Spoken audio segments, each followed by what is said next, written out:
окошко в Европу оторвав, но и Киев, Руси колыбель, и крутые к Днепру подводившие тропы, где крестил наш Владимир, не наши теперь. Карл XII входит туда, торжествуя, и с Мазепой в обнимку бронит нас невежд.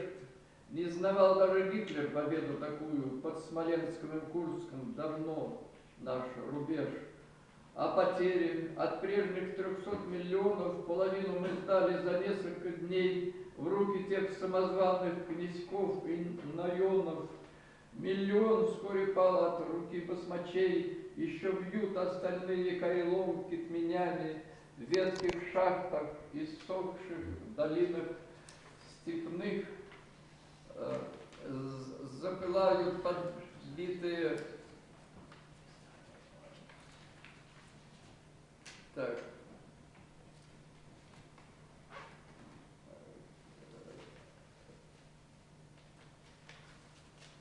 Наши иногда восстают на хозяев с камнями, что об угнанных в рабство мы знаем о них.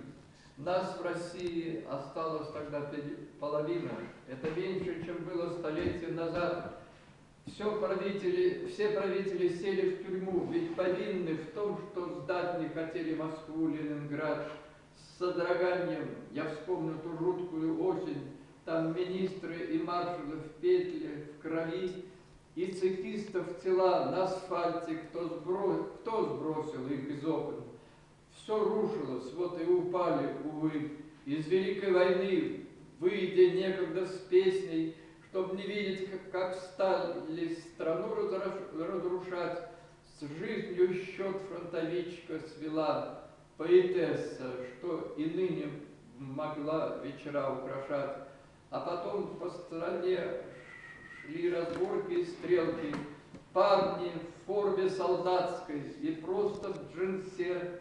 На Кавказе, в Москве вели перестрелки. Сколько их полегло, остывая в росе? Сотни тысяч, по совести, коль разобраться. Если дети остались, не помнят отцов, в школе учат стабильность. Ну так ли то, братцы, после стольких потерь на сердце рубцов? Обжигающий век, что не снился Шекспиру, но от века его сам остался Шекспир. Ну а в наш уцелеет ли Пушкина лира, и язык, и российский, и русский наш мир? Да. Из Афгана последний солдат, да, 15 февраля 1989 года умерла моя мать. Из Афгана последний солдат козырнул на мосту генералу. Для меня нет печальнее дат, моя мама как раз умирала.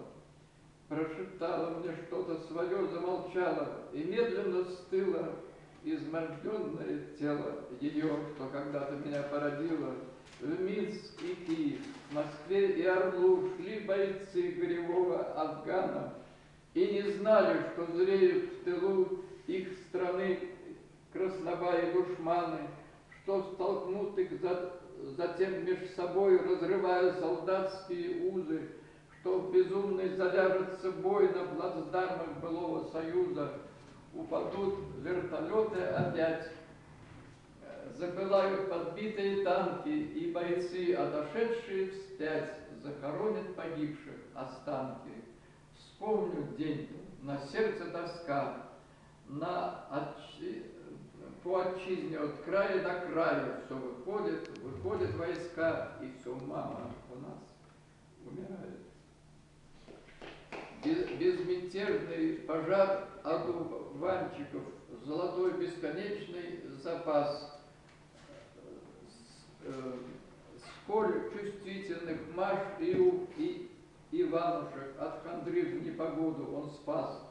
Рассияется брызгами солнышко, и как россыпь монет золотых, и душа просветлеет до донышка, и кручина не давит под дых. Но июньская ясень изменчива, и тускнеют червонцы цветов. как глаза разлюбляющей женщины после скуки бесцветных годов.